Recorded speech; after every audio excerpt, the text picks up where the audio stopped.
Esta carta leva, na maioria dos tarôs, o título de A Força, fazendo alusão à força de caráter. Imagino que seria a força de caráter naquela época, quando aparecem as primeiras cartas na Itália, nos meados do século XV. Sem dúvida, a capacidade de dominar e controlar as chamadas baixas paixões representadas pelo leão. Naquela época em que o mundo estava dividido entre o divino e o diabólico, o comportamento entre o virtuoso e o pecaminoso, o ser humano também estava dividido. Sua alma era a casa de Deus e o corpo a casa do diabo. Havia, como diziam os padres, que mortificar o corpo para purificar a alma. Este título faz então referência à força que o indivíduo precisa desenvolver para, indo contra a sua natureza, conter suas emoções, instintos e paixões. Tanto nos tarôs de Marsella, que começaram a aparecer nessa cidade francesa a partir de 1604, no muito mais moderno tarot de Arthur Edward White, de 1910, que fez tanto sucesso no movimento hippie dos anos 70, quanto no tarot mitológico, chama-se A Força.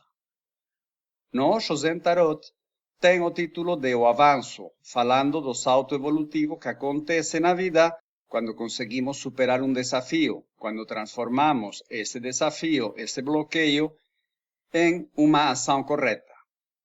Nas primeiras edições do tarô egípcio, esta carta se chama a persuasão, como se pudéssemos persuadir nosso lado animal de ter sentimentos e impulsos adequados, corretos e convenientes que se ajustem a nossas crenças, princípios e valores ou às normas sociais. Depois torna-se a força.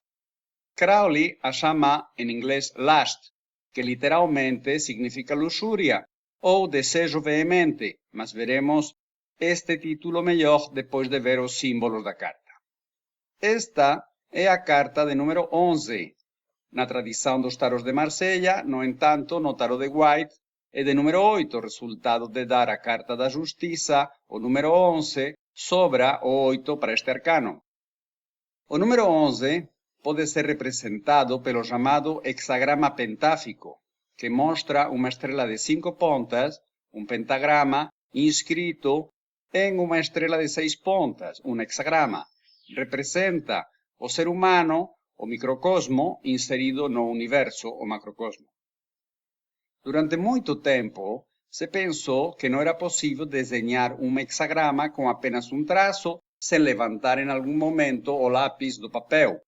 Crowley conseguiu desenhar um hexagrama unicursal, é esse que vemos aí, e que é um pouco diferente do hexagrama comum, e leva uma flor de 5 pétalas no centro, que seria uma maneira de representar o hexagrama pentáfico. O número 11 foi chamado por Santo Agostinho, um dos principais teóricos da Igreja Católica, sintetizador da filosofia aristotélica com os dogmas cristãos, como o brasão do pecado. Provavelmente Agostinho o interpretava assim porque o 11 vai além do 10. Se o 10 representa um ciclo completo, o número 11 tem elementos de excesso, de transgressão dos limites definidos pelo 10 que lhe dão essa conotação pecaminosa. No entanto, na mensagem que no Cairo, em 1904, Crowley recebeu de Nuit, o princípio feminino na mitologia egípcia, representada na natureza pela abóbada celestial noturna, mensagem da qual falarei com detalhe no arcano maior de número 20, o Eão, Nuit afirmou que o número 11 era seu número, e de fato o 11, por redução, é um 2, e o 2 é o número do feminino, o número da sacerdotisa, que é representada na carta de Crowley por Artemis, e na de White por Isis, sendo Isis a filha de Nuit, que em francês significa noite, justamente a abóbada celestial noturna. No entanto, tem escolas que consideram que os números 11, 22, 33, 44, etc. não devem ser reduzidos.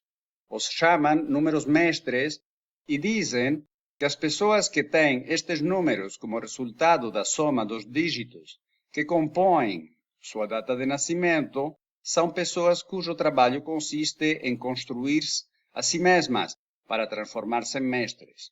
olha que isca para o ego. Na maioria dos tarôs, a figura central é uma mulher elegantemente vestida que está fechando a boca do leão, representando graficamente aquela ideia da força do caráter, da capacidade de autocontrolar-se, de dominar com o lado racional o lado animal, como vemos nos tarôs de Marsella, White, Egípcio e muitos outros. É claro que é anacrônico sustentar esta ideia depois de que Freud demonstrara que a maioria das neuroses procedem da repressão das paixões, emoções e instintos. Talvez por isso, autores mais moderninhos vêm com o papo de que a mulher não está fechando a boca do leão, mas abrindo-a. Deve ser a dentista do leão, e o leão de rabo entre as pernas parece estar assustado. No tarot de Visconti Sforza, esta atitude com o leão aparece de maneira mais brutal. O personagem central, provavelmente Hércules, está dando umas tremendas porradas no leão. No tarot esotérico de 1976, vemos esta carta com o título de A Fortaleza. A fortaleza, a justiça e a temperança são três virtudes do catolicismo que aparecem como título de três cartas de tarot cujos títulos Crowley muda. Troca a justiça pelo ajustamento, a temperança pela arte e a força ou fortaleza por lastre. Por motivos parecidos, Crowley também muda o julgamento pelo eão, como veremos mais adiante. No tarot mitológico, vemos Hércules em de seus 12 trabalhos. Tinha um leão, em Nemeia, que não só aterrorizava e merendava os camponeses e seu gado, como também tinha a pele tão dura que as armas se dobravam e quebravam quando usadas contra ele.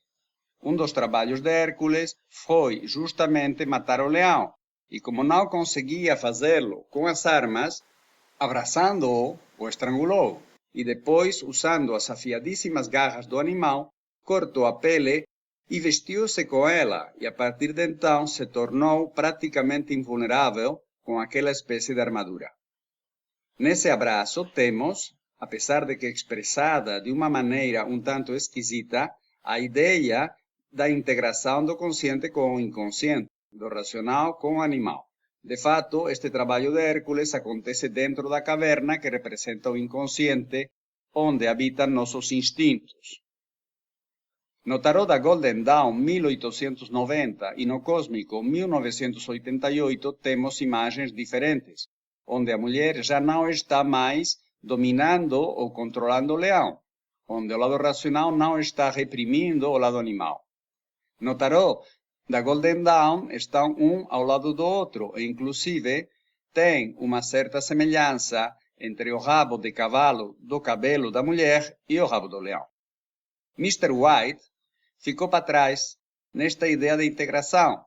Finalmente, em 1910, Freud ainda não tinha elaborado e publicado suas teorias e continua com a mesma ideia da força como a capacidade de controle do lado animal.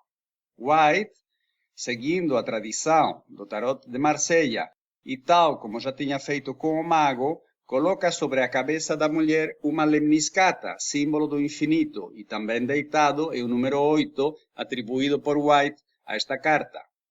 A lemniscata representa o equilíbrio dinâmico, perfeito e rítmico entre os polos opostos do ser humano, o polo metabólico, o abdômen, o inconsciente, e o polo neurosensorial, a cabeça, o consciente.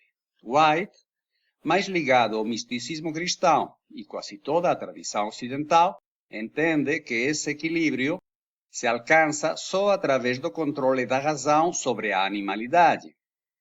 Sem ter que recorrer à psicoanálise, já os antigos diziam que a união faz a força. Se integrarmos nosso aspecto racional com nosso aspecto animal, evidentemente vamos ter muita mais força que se gastarmos nossa energia em controlar ou dominar esse aspecto. Crowley tira a roupa da mulher e a senta em cima do leão, inspirando-se na imagem da besta do Apocalipse. De fato, Crowley, batizado como Edward Alexander, desde criança já tinha uma certa conexão com a besta do Apocalipse. Ele nasceu, em 1875, numa família muito religiosa, onde seu pai, Edward Crowley, era um empresário fabricante de cerveja e membro destacado e muito atuante de uma igreja de normas muito rígidas, a Irmandade de Plymouth. Este senhor viajava a pregar com frequência e sua mãe estava mais dedicada aos assuntos religiosos que a seu filho.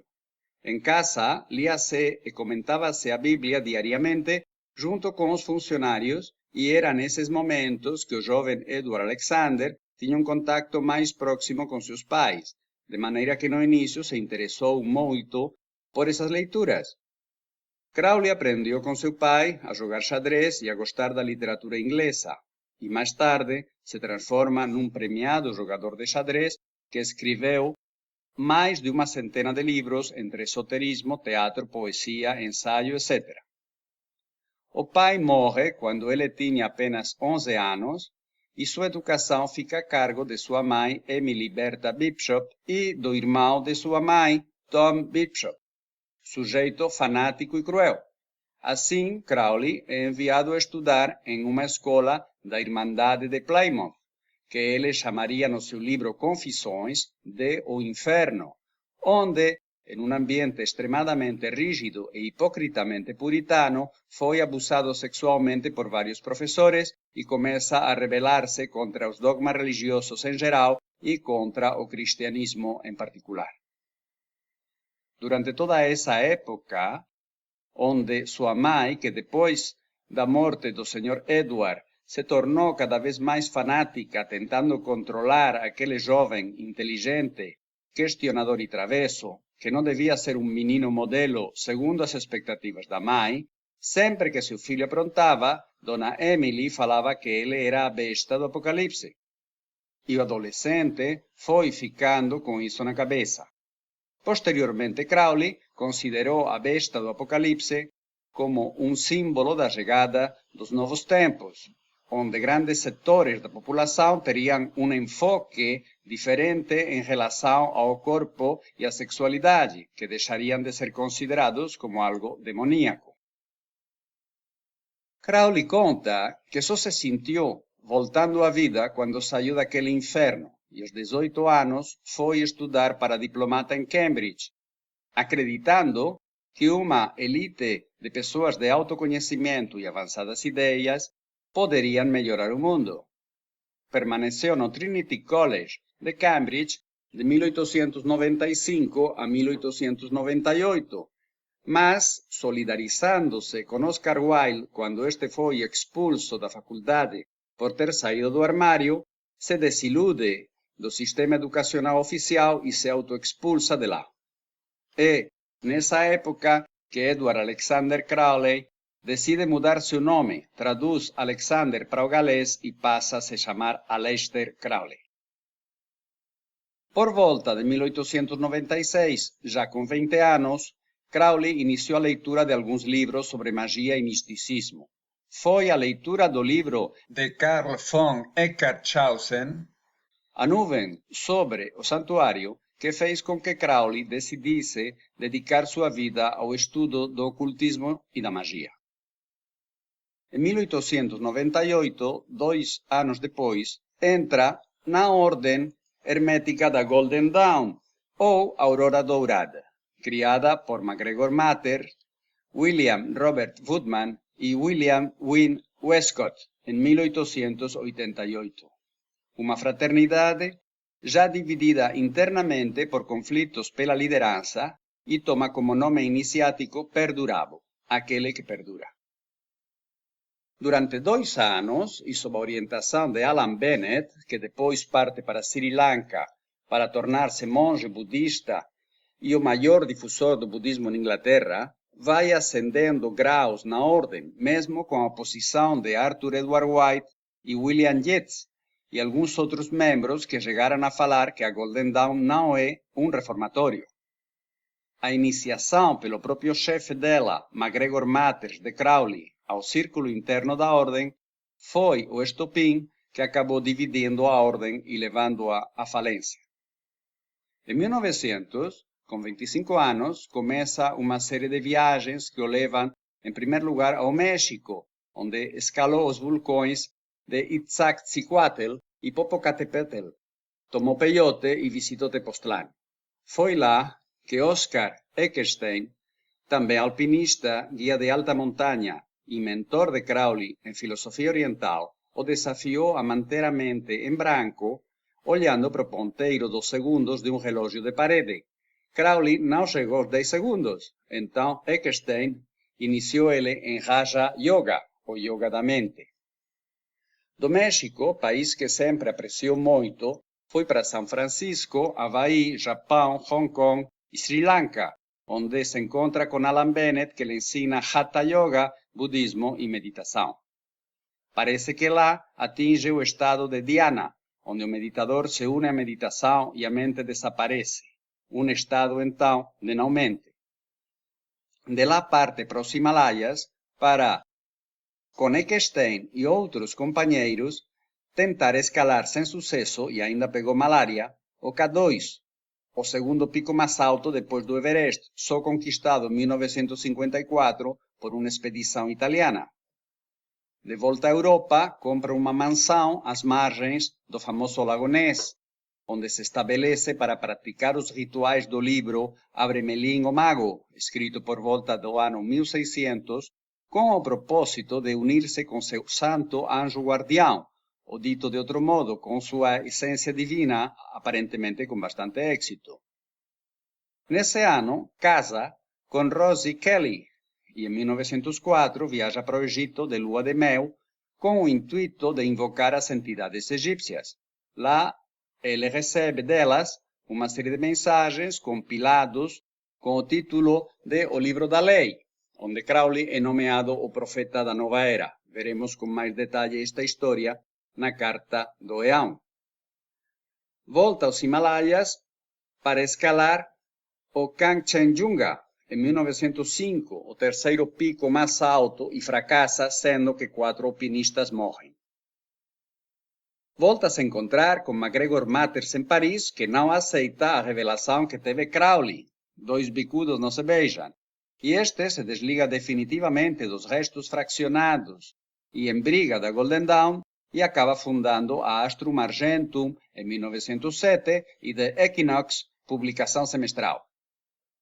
Em 1912, entra em contato com a Otto, ordem fundada por Kellner e Reuss, que reivindica a detenção do conhecimento outrora pertencido aos legendários templários.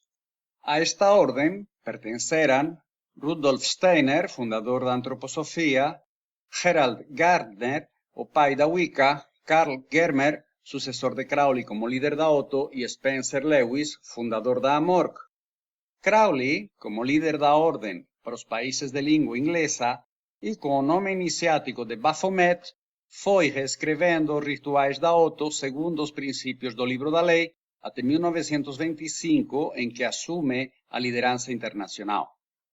Em 1915, no seu 40º aniversário, Aleister Crowley toma o nome de Tomegatherion, a grande besta, em referência à besta do Apocalipse, o que aumenta ainda mais sua fama de mago negro.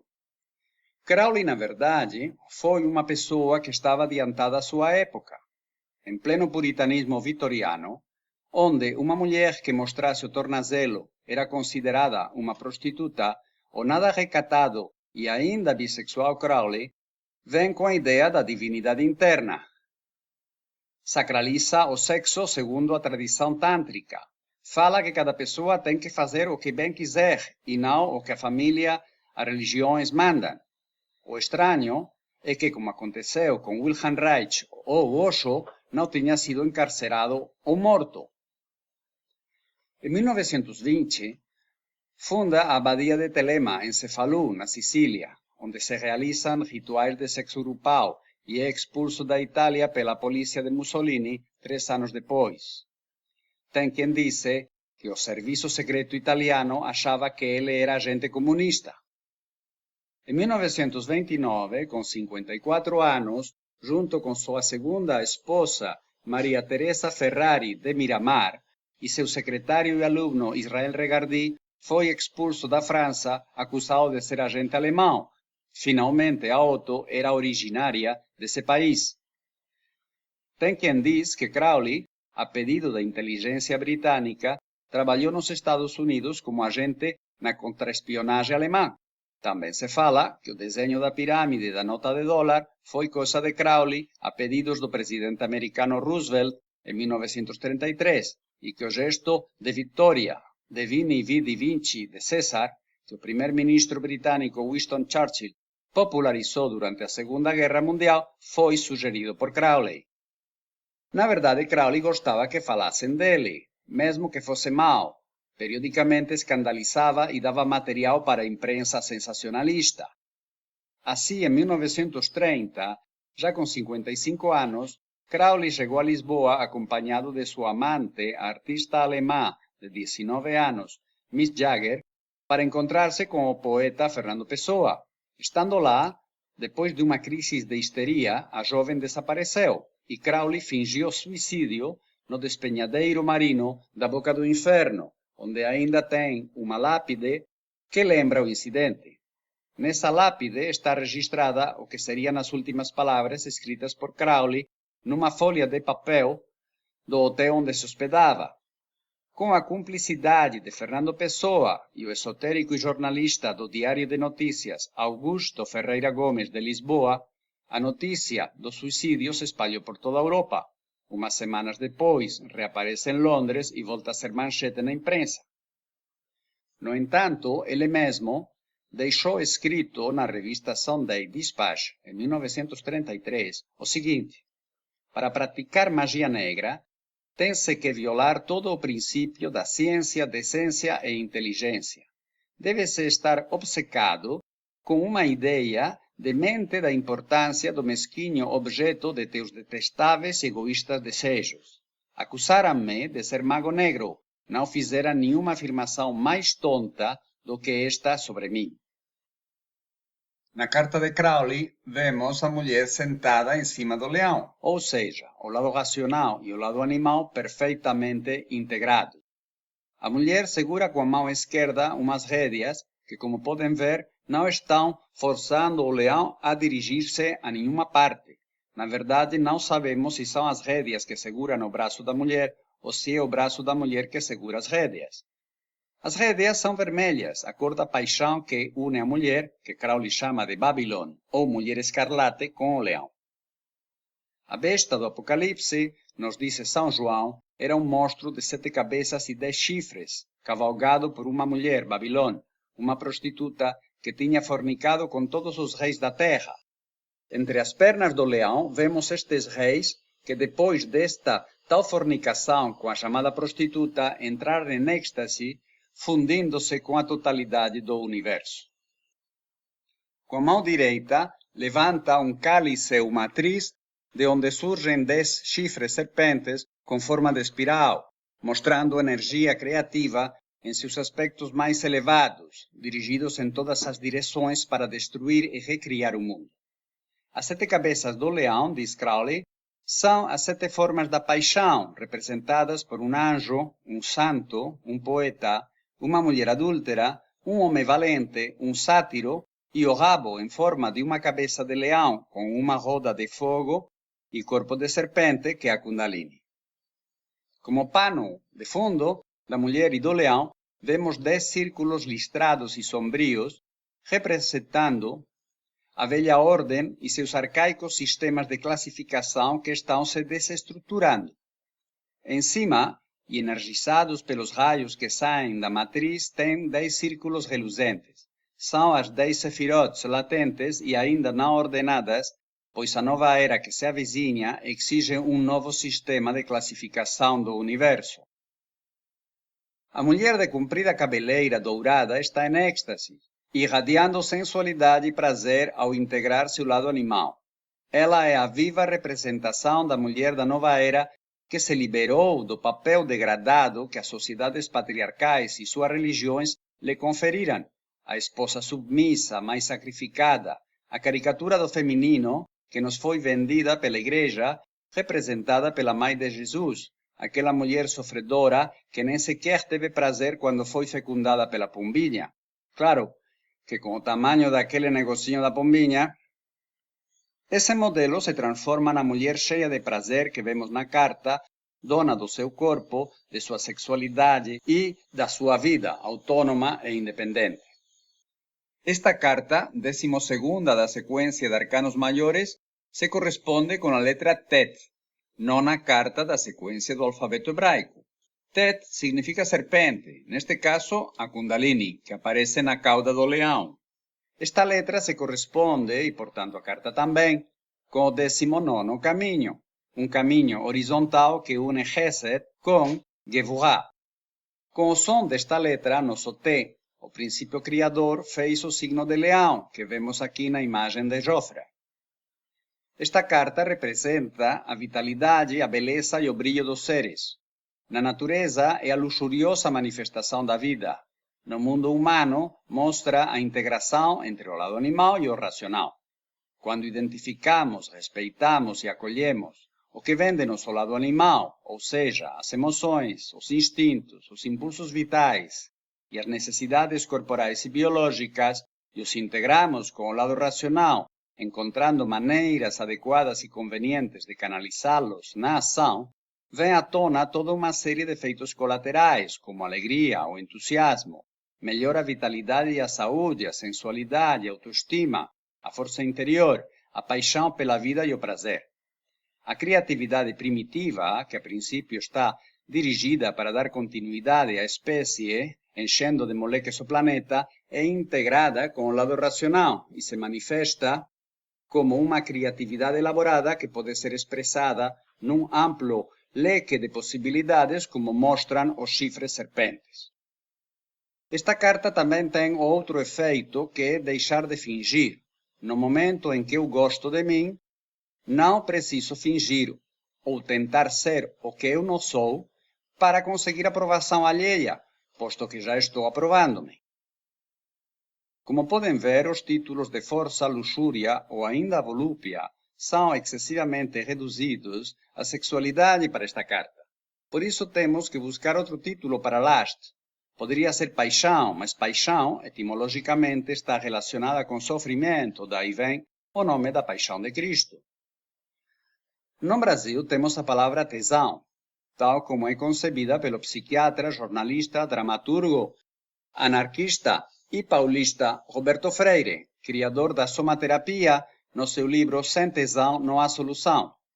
Ele traduziu a transformação semântica que os jovens brasileiros deram na palavra tesão, passando a ter uma conotação mais ampla que somente a sexual, exprimindo um forte impulso vital cheio de criatividade, entusiasmo e energia, cuja realização produz alegria e prazer.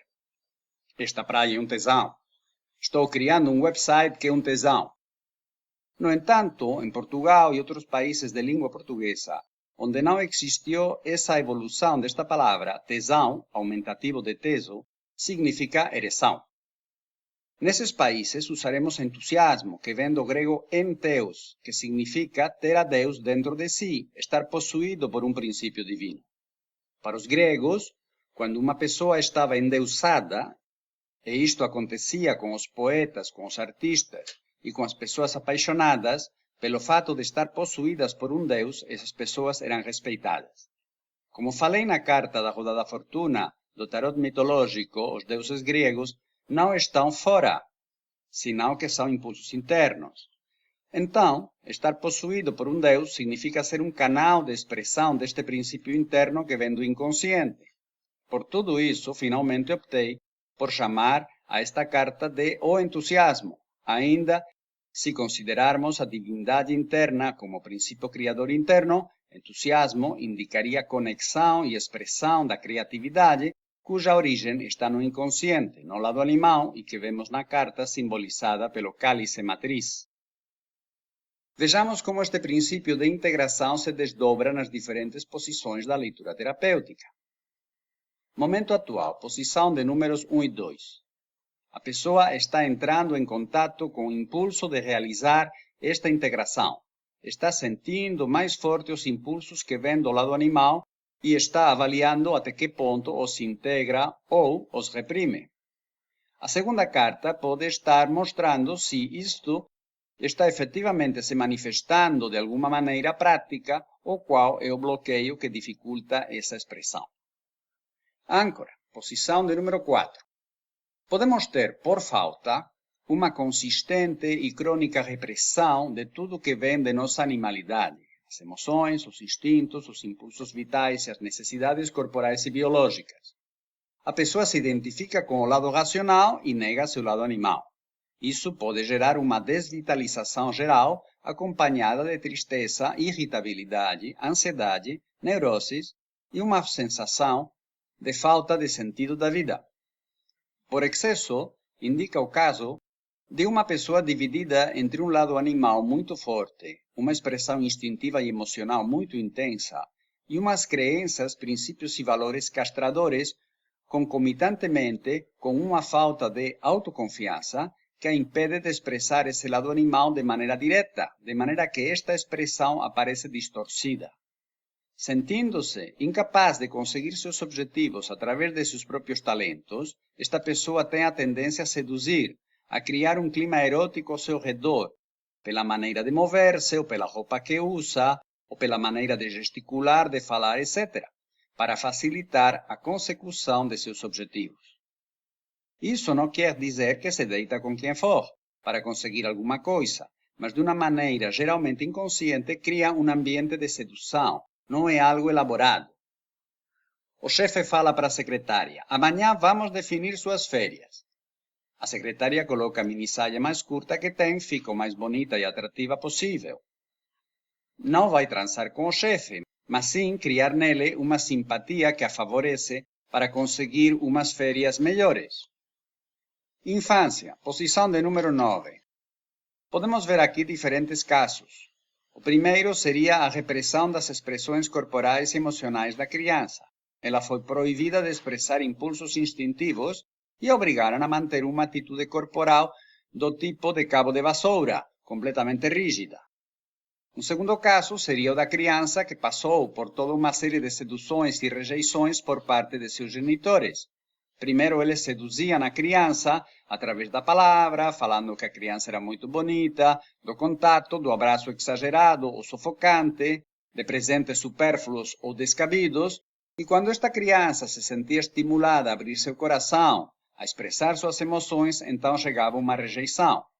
Assim, a criança criou uma espécie de identificação entre entregar-se, estimular-se e sofrer, com o qual ela vai ficando dividida. A parte emocional, o coração, e a parte criativa e instintiva, a sexualidade. Então cria-se uma estrutura de defesa de caráter rígido, que funciona assim. Se a pessoa abre seu coração, fecha sua sexualidade.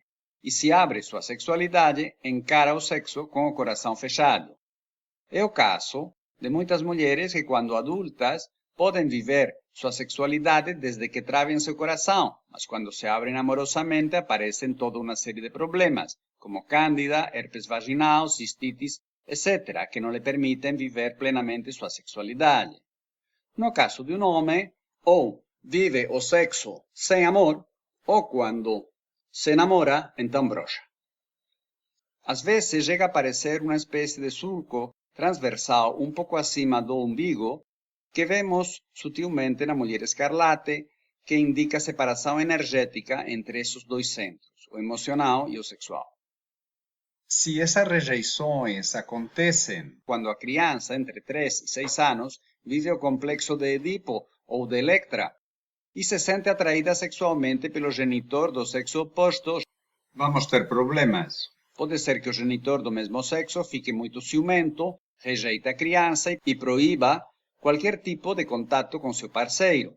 Pode ter abusos sexuais que geram traumas, posto que mesmo que a criança pode procurar contato erótico com o genitor do sexo oposto, não cabe no seu desejo contato genital.